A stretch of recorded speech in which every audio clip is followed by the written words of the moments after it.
A very good afternoon to all my dear friends. Welcome to my YouTube channel Business World. As we have started with our chapter number 4, class 12th business studies named planning, and we have already understood the meaning of the planning, today we are going to discuss about the feature / nature / characteristics of the planning. और जब मैंने slash put कर दिया मतलब अगर आपसे features पूछे जाएंगे, नेचर पूछा जाएगा या कैरेक्टरिस्टिक पूछे जाएंगे प्लानिंग की, तो आप सेम पॉइंट्स को लिख कर आएंगे. Fine. The very first point is planning contributes to objectives.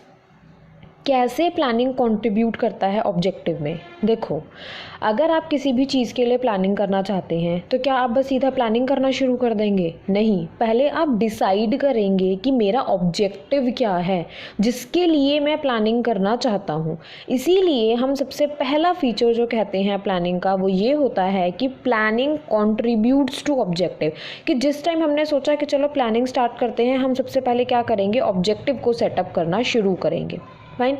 Next हमारे पास इसका फीचर आएगा या हम नेचर कह सकते हैं, कैरेक्टरिस्टिक कह सकते हैं कि planning is primary function of management. हम इसको प्राइमरी फंक्शन क्यों रिगार्ड करते हैं?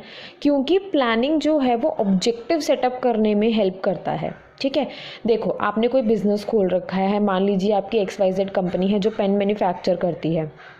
अब क्या आप ऐसी प्लान डेवलप करना शुरू कर देंगे? नहीं, आप एक ऑब्जेक्टिव को सेटअप करेंगे और ऑब्जेक्टिव जो होता है वो सबसे फॉरमोस्ट और प्राइमरी कंपोनेंट होता है किसी भी मैनेजमेंट के लिए. इसीलिए हम प्लानिंग को प्राइमरी फंक्शन रिगार्ड करते हैं. फाइन. नेक्स्ट हमारे पास फीचर आता है pervasive.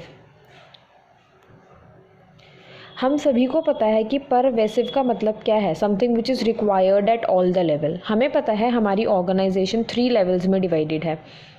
Top level, middle level and lower level. हमारे पास 3 लेवल्स होते हैं मैनेजमेंट में. हर मैनेजमेंट का अपना ऑब्जेक्टिव होता है, अपनी नीड्स होती हैं जिनके लिए वो क्या करते हैं? प्लानिंग को करते हैं. तो बेसिकली प्लानिंग क्या है कि ऑर्गेनाइजेशन के हर लेवल पे हम लोगों को प्लानिंग चाहिए होती है. फाइन. नेक्स्ट हमारे पास क्या आता है? कॉन्टीन्यूअस. अगर हम बात करें प्लानिंग की तो ये कॉन्टीन्यूअस प्रोसेस है. कॉन्टीन्यूअस कैसे है? मान लीजिए कि today you want to go to Kashmir, तो आप कश्मीर जाने के लिए प्लान डेवलप करोगे. फाइन. अब मान लीजिए कि आपने सोचा कि अब मुझे शिमला जाना है, तो आप शिमला जाने के लिए प्लान डेवलप करोगे. फाइन. सो बेसिकली प्लानिंग एक कॉन्टीन्यूअस प्रोसेस है. जब जब आप एक ऑब्जेक्टिव सेटअप करोगे तब तब आपको प्लानिंग करनी पड़ेगी. In the similar way organization के अंदर जो ऑब्जेक्टिव्स होते हैं वो चेंज होते रहते हैं. हो सकता है कि आज ऑर्गेनाइजेशन ने अपना ऑब्जेक्टिव रखा हो कि मुझे 10% सेल्स इंक्रीज़ करनी है. फाइन. तो उस तरह का प्लान डेवलप किया जाएगा. एक बार वो ऑब्जेक्टिव अचीव हो गया तो मान लीजिए कि ऑर्गेनाइजेशन ने अपना ऑब्जेक्टिव रखा कि मुझे मार्केट शेयर इंक्रीज़ करना है, तो अब हम मार्केट शेयर को इंक्रीज़ करने के लिए प्लान को डेवलप करेंगे.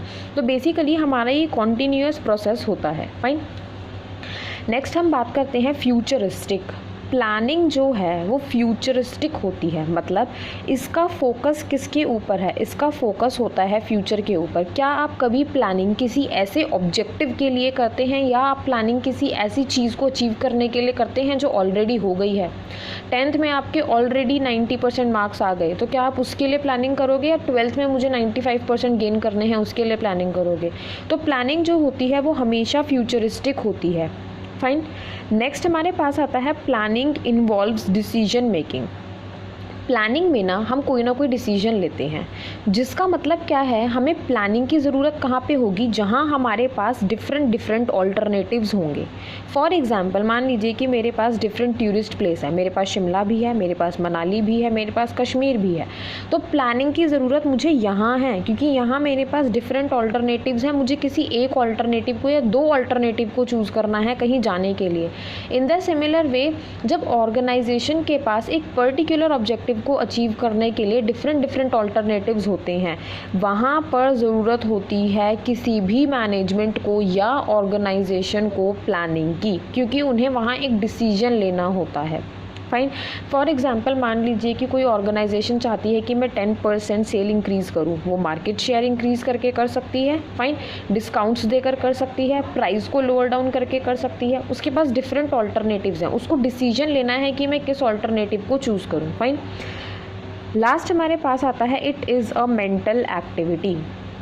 जब मैं कह रही हूँ मेंटल एक्टिविटी, मेरा क्या मतलब है कि प्लानिंग जो है वो एक माइंड गेम है। रीज़न बीइंग, देखो सबसे पहली बात, आपके पास डिफरेंट ऑल्टरनेटिव्स अवेलेबल हैं, आपको कोई एक ऑल्टरनेटिव चूज़ करना है। इसके लिए आपको क्रिएटिव होने की ज़रूरत है कि आप समझ पाएँ कि ठीक है मेरे पास 4 ऑल्टरनेटिव्स हैं, इन 4 ऑल्टरनेटिव्स के ये प्रॉन्स हैं, ये कॉन्स हैं। फाइन। इन द सिमिलर वे, क्योंकि आप फ्यूचर के लिए प्लानिंग करते हैं और फ्यूचर जो है वो कम्प्लीटली अनसर्टेन होता है। फाइन। दैट इज़ वाई हमारे लिए जो प्लानिंग है वो एक मेंटल एक्टिविटी है। हमें क्रिएटिव होने की ज़रूरत होती है, हमारे मेंटल प्रोसेसेस को हम यूज़ कर कर प्लानिंग को कंडक्ट करते हैं।